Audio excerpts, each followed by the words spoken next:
Era el año 2018 más o menos, y yo hacía unos años había hecho un cambio en mi carrera de 180 grados.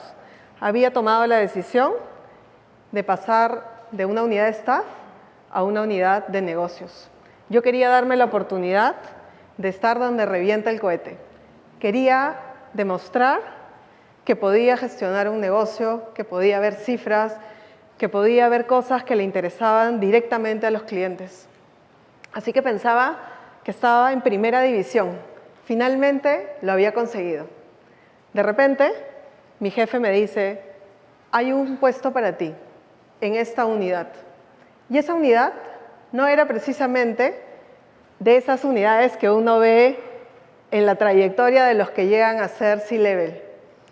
No era una unidad tan visible. Al punto que le dije, ¿he hecho algo malo? Me dijo, no, es una oportunidad. Pasé a trabajar a esta área y lo que les puedo decir hoy es que fue una de las áreas que desarrolló en mí más habilidades que otras. Fue un área que potenció mi carrera. Porque esta unidad antes era una empresa externa y cuando la compraron, la metieron completita.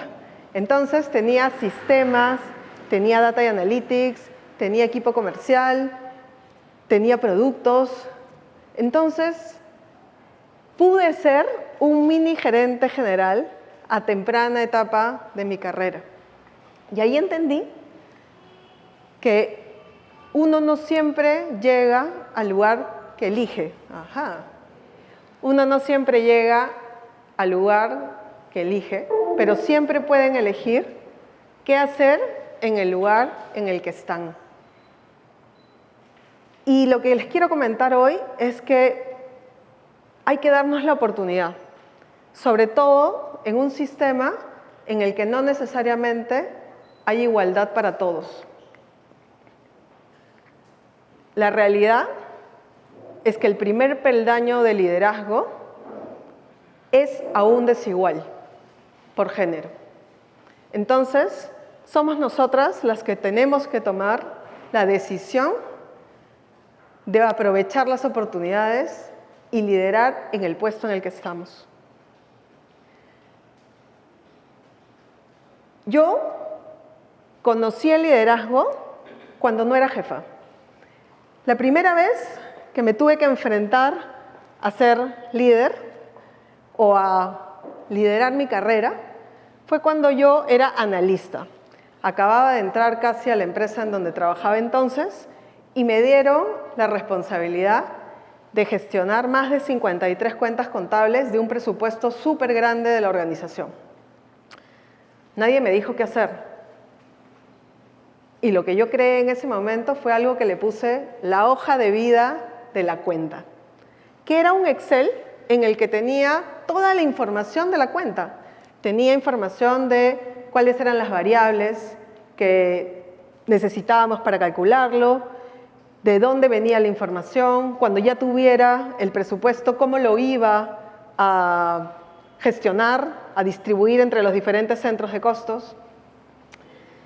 Y esa hoja de Excel lo que permitió es que en un solo pantallazo tú pudieras tomar la decisión de si aprobabas, ajustabas o desaprobabas un presupuesto. Nadie me dijo qué hacer. Yo no era jefa, pero ya en ese momento empecé a liderar. Esa decisión se hace súper importante porque las estadísticas nos dicen que el liderazgo femenino está retrocediendo.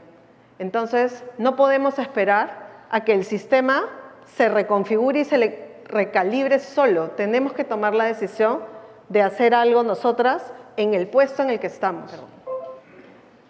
Años después, me dan mi primera jefatura, una jefatura pequeña, mi primer escalón dentro de la organización en temas de liderazgo. Y uno de los roles que yo tenía era consolidar todo el presupuesto del área en la que trabajaba en ese momento, que era un área relevante, que tenía mucho presupuesto de la organización. Mi jefe, que era lo que sería acá un vicepresidente, me dice, Macaulay, tenemos que ir al comité a presentar el presupuesto y sustentarlo, te voy a llevar, aunque no es, digamos, un foro en el que tú deberías participar por tu jerarquía, pero necesito que estés porque si me hacen una pregunta difícil, yo te voy a pasar la voz para que tú la contestes. Comprenderán que me preparé por semanas, ¿no? Estudié todas las cuentas, me sabía la historia de cada uno de los temas, seguro que ya no existe ahora, pero en esa época llevé un file palanca, grandote, con todas mis hojas de todo lo que tenía que sustentar, con un montón de post-its, notas, etc. Y llegó el momento de este foro. Y era una sala como la mitad de esta, como de este tamaño, y como con 40 personas, de las cuales solamente 5 éramos mujeres, y por lo que yo les contaba, yo era la de menor jerarquía. Entré con nervios, pero también con la responsabilidad de demostrar que teníamos un buen trabajo. Y también con orgullo de estar ahí, porque sentía que me había ganado ese espacio. Entonces, avanzó la reunión y de repente el vicepresidente dice, Macaly. Y yo digo, este es mi momento. Finalmente voy a poder impresionarlos, esto va a catapultar mi carrera, estoy lista. Venga la pregunta que deseen. Y dice, ¿me pasas un vaso con agua?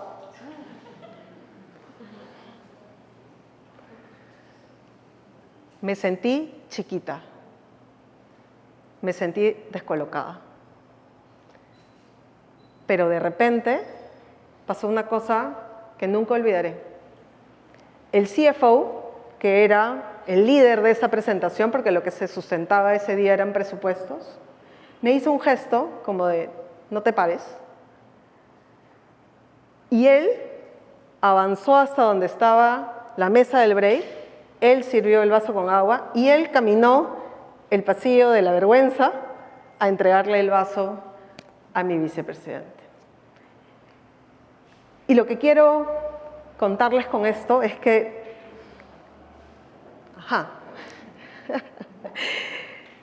no se trata de un tema de género, se trata de un tema de personas. Y esto es muy importante porque sí existen personas que te van a levantar, que te van a volver a dar tu lugar, cuando también existen personas que te van a achicar.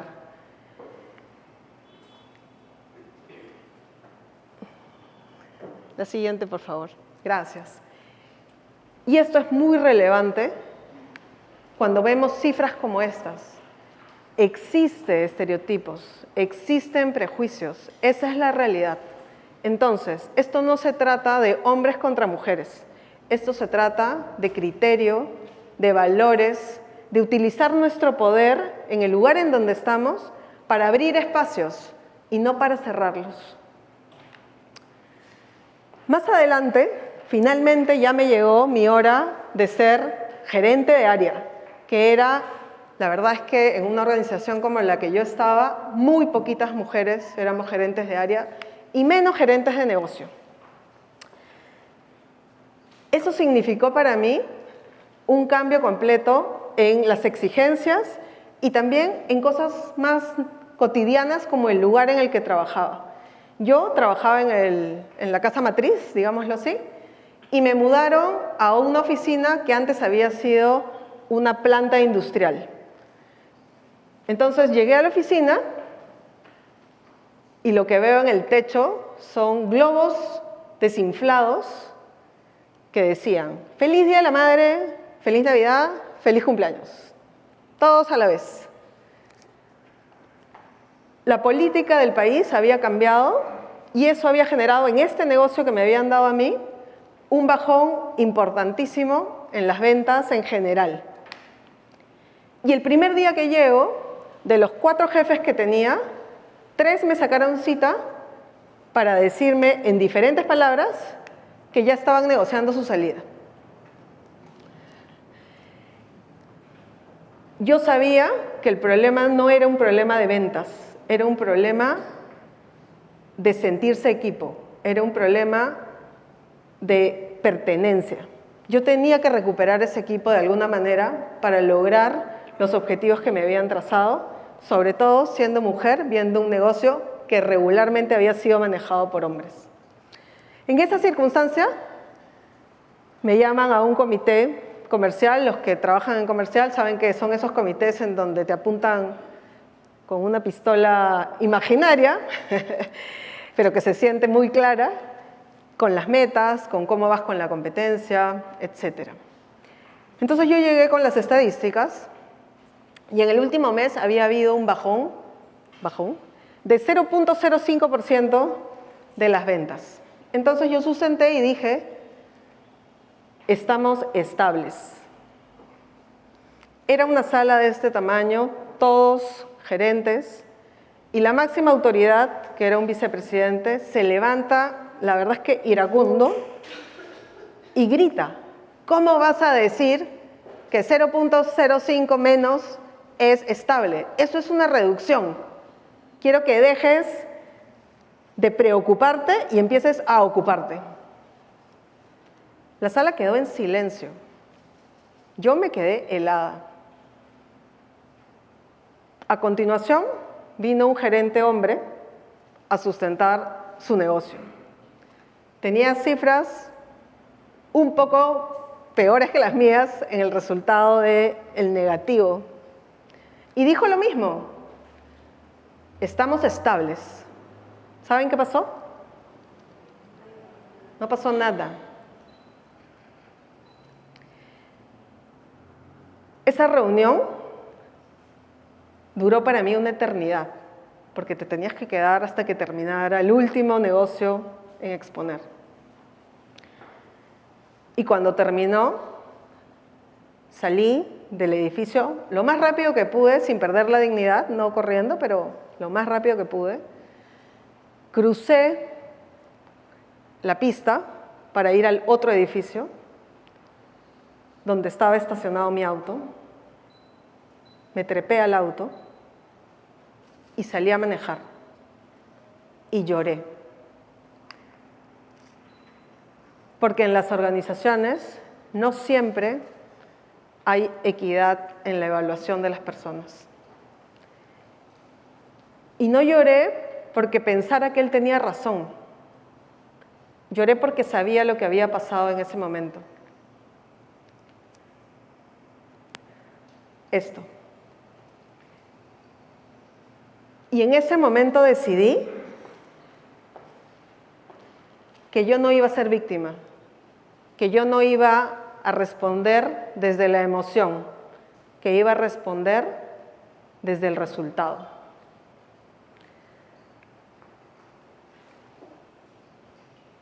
Y es en estos momentos en el que uno piensa que la presión puede ser mala, pero la verdad es que la presión saca lo mejor de ti, saca de qué estás hecho. Yo en ese momento decidí que iba a pedir presupuestos para arreglar esa fábrica en la que trabajaba mi equipo en condiciones que no eran las estándares de la organización. Negocié con cada uno de los gerentes que me habían renunciado fundamentalmente a que se queden 3 meses. Les pedí 3 meses. Les dije, quédense 3 meses y si no ven que les genero valor a ustedes y al negocio, yo misma me voy a encargar de ver cómo ayudarlos. Y empecé a salir a ver a mis equipos en la cancha, dónde vendían, en qué condiciones, y empecé a solucionar varias cosas que solamente puedes solucionar si las ves en vivo y en directo, y que mucha gente no hace, ¿no? Te quedas en la oficina esperando que las cosas pasen con una arenga, y así no se gestionan los grandes cambios. Con el tiempo, y fueron pocos meses, batimos récords históricos de venta. ¿Y saben qué pasó? Casi ni lo comentaron. Pero bueno, no necesariamente vamos a recibir el reconocimiento que esperamos, pero eso no cambia en nada el valor que estamos generando. Y ese valor le suma a su trayectoria, le suma a ustedes. Siempre piensen eso. ¿Cuál es mi mejor versión para mí, para lo que yo quiero lograr con mi carrera? Porque la carrera se construye con consistencia. Su reputación, su forma de trabajar, sus valores, eso es lo que hace la diferencia. La carrera no se construye en el aplauso. Muchas veces pensamos que el liderazgo surge de los grandes momentos y el liderazgo surge de estas pequeñas cosas, pero que consistentemente hacemos. Muchos años después, vino la pandemia.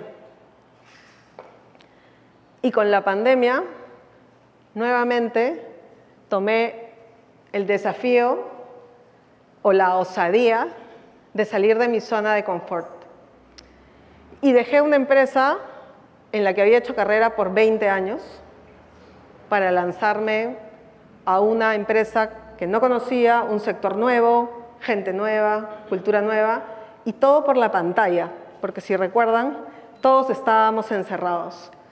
Entonces, me moví de empresa, cuando en realidad lo que hice fue darle la vuelta a mi silla en mi casa, para sentir que había cambiado de espacio. ¿Cómo lideras un equipo cuando no te conocen? Cuando no te han visto en persona? Cuando además sabes que no sabes, porque como yo les decía, pasé a otro sector, a otro negocio, a otra empresa. Empiezas por el principio. ¿Y qué es? Conectar con las personas con las que vas a trabajar. De hecho, con los años, yo lo que le sugerí a esa empresa es que, dada mi experiencia, estas sesiones de inducción, en donde a veces te conectan con otra gente con la que vas a ir trabajando para que te conozcan, deberían ser más personales, más que de trabajo. Porque el trabajo lo vamos a aprender en todos los comités y reuniones a los que vamos a ir. Pero ese primer momento, esa primera impresión de, oye, yo soy Macaly, tengo 2 hermanos, mis papás son odontólogos, esa conversación solamente genera un hipervalor en el momento 1 en el que entramos en una empresa. Entonces, yo fui a trabajar a ver seguros de vida y pensiones en la pandemia. Comprenderán que es un negocio en crisis completamente. No estábamos preparados en procesos, o sea, por X que empezó a fallecer, no estábamos preparados en procesos, en sistemas, en reglas, pero yo estaba convencida de mi propósito. Yo cuando trabajé en banca sentía que estaba haciendo patria porque estaba formalizando la llegada del dinero a diferentes lugares del país. Y cuando me ofrecen esta posición, lo que yo sentí fue, si logro que un peruano no tenga que hacer una pollada o no tenga que endeudarse por generaciones para enterrar a sus muertos, ya estoy haciendo patria. Y esa fue la razón por la que me fui a ver seguros de vida y pensiones. Yo les diría que fue una de las etapas más complejas de mi carrera, pero salimos adelante. ¿Y cómo lo hicimos? Empezando con estas reuniones 1 a 1 de cafés virtuales. Me siento muy orgullosa de haber creado algo que le llamé Café con Vida. ¿Sí o no que cuando uno empieza en una empresa y empiezas a conocer a la gente, es en el pasillo, tomando tu cafecito, que empiezas a hacer las conexiones? Ya, eso no existe cuando estás encerrado por la pandemia. Entonces creé este espacio que le llamé Café con Vida y que era mi oferta de valor a mi equipo, que era un equipo que estaba a lo largo del Perú y era grande. Entonces les puse un horario, le digo, oye, el jueves de 2 a 3 yo voy a estar conectada en el Teams para el que quiera tomarse un cafecito conmigo. La única regla es, no vamos a hablar de trabajo. Y ahí me enteré que tenía una persona que dibujaba precioso, me mostraba sus dibujos en carboncillo, otro chico que coleccionaba sellos. Varias personas me comentaron que se habían tenido que regresar a la casa de los padres porque no les alcanzaba la plata dadas las circunstancias. Imagínense el estado de ánimo de un equipo que todos los días lo que hay que hacer es enterrar a alguien con una póliza. Pero lo logramos, cambiamos los procesos, lanzamos productos, recuperamos el liderazgo, porque el liderazgo para mí, nuevamente, no viene del cargo, viene de la generación de confianza. Y yo les pregunto a ustedes, no me tienen que responder en voz alta, pero les pregunto, cuando están en un momento de incertidumbre, cuando no saben qué hacer, ¿qué creen ustedes que les falta? No es talento, porque lo tienen. Lo que falta es la confianza. Falta la confianza en ustedes, falta la confianza en sus equipos, falta la confianza en su líder. Y la estadística lo dice. Ajá. Eso. La estadística lo dice. La confianza es la base del crecimiento de la productividad. Y bueno, pasó el tiempo y llegaron los temibles 40. Y me refiero a los 40 años. Eso que yo no me quiero dar cuenta en el espejo, pero que me doy cuenta cuando tengo que llenar un formulario y te piden, ponga su año, ¿no? Y el scroll, y te duele el dedo después de estar buscando tu año. Y con los 40, estadísticamente hablando, estamos a la mitad de nuestra vida, al menos las mujeres. La estadística dice que la esperanza de vida de las mujeres que nacen hoy en el Perú es de 80 años, los hombres 75. Y en ese momento, que estás a la mitad estadísticamente de tu vida, empiezan estas preguntas de, ¿esta es la vida que imagino para el futuro? ¿Esta es la vida? ¿Estoy haciendo el trabajo que quiero, que puedo, que me va a llevar al siguiente paso? ¿O estoy haciendo el trabajo que reacciono con lo que pasa? Y esas preguntas, todas, me las hice. Y es así como el puesto de vicepresidente de Seguros de Vida y Pensiones fue mi último puesto corporativo. Y nuevamente tuve la osadía de salir a ser empresaria, a tener mis propios negocios, a crear mi propia consultora. Y en ese proceso te das cuenta de que tienes que desarrollar otras habilidades, ¿no? Y una de esas habilidades fue tener que hacer contenido para redes sociales. ¿Saben cuál es el contenido que más likes, comentarios, etcétera, he tenido? Es el contenido en el que hablo de la caducidad de la vida corporativa. La vida corporativa tiene una fecha de caducidad. Y es un tema del que no nos gusta hablar, como no nos gusta hablar de la muerte. Y este tema puede ser la muerte profesional si es que no tomamos decisiones de lo que queremos hacer con nuestra carrera. Y esta cifra demuestra técnicamente el tiempo que el sistema no ha previsto que ya no trabajemos. O sea, nosotros, las mujeres, vamos a tener 24 años, si vivimos hasta los 80, a partir de los 65, que se supone es nuestra fecha de jubilación, ¿no? Entonces, ¿han pensado ustedes qué cosa van a hacer en los siguientes 24 años si nos jubilamos a la edad oficial de 65?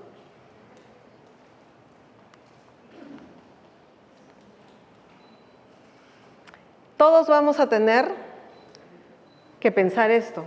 ¿Ahora qué? Y la pregunta ¿es ahora? ¿Ahora mismo ya debemos pensar en el futuro? ¿Ahora mismo estamos construyendo la carrera que queremos? ¿Ahora mismo estamos construyendo la vida que queremos para más adelante? Todos vamos a tener un segundo acto laboral. Y lo que podemos hacer es decidir si queremos vivirlo sin objetivos, cómo llegue, sin ocultándonos, resignándonos a la situación, o si queremos tomar la decisión de apostar por nosotros desde ya y empezar a pensar qué tenemos que construir hoy para ese momento del futuro. Y por eso los invito a que decidan siempre qué quieren ser. El entorno, como hemos visto en todos estos espacios que he tratado de compartir con ustedes, no siempre es el entorno que uno quiere. Y uno puede tomar decisiones para hacerlo diferente y mejor para uno. Finalmente, quiero que se lleven, ojalá, esta frase y nunca se la olviden, porque a mí realmente me encanta y es algo que me ayuda en muchos momentos de mi carrera. Si la puerta no se abre, entren por la ventana, con la misma elegancia y poder. Gracias.